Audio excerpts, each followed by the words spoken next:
তোমার বাড়ি তো বংশাল, তোমাকে আমি চিনি না। তুমি 31st নাইটে কত টাকা খরচ করেছো? বেশরম, বেলজ্জা ছেলে, তোমার বিদ্যাকে, তোমার নীতিকে, তোমার টাকাকে কবর দিতে এসেছি। তুমি আতশবাজি করছিলে না, পটকা ফুটাচ্ছিলে না? তোমার লজ্জা আছে? তোমার বাপের লজ্জা আছে? তোমার মায়ের লজ্জা আছে? তোমার বংশের লজ্জা আছে? তোমার 14 গোষ্ঠী লজ্জাহীন বোকা ছেলে।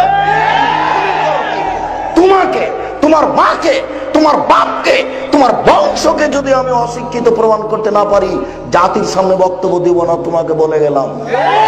কি মনে করো তুমি? 30 রাত পালন করে, তুমি আতশবাজি করে, তুমি বোমা ফুটিয়ে তুমি বলতে চাও ওই মুসলমানের বাচ্চা? তোমার লজ্জা থাকা উচিত, তোমার শরম থাকা উচিত, তোমার হায়া থাকা উচিত, তোমার মানবতা থাকা উচিত।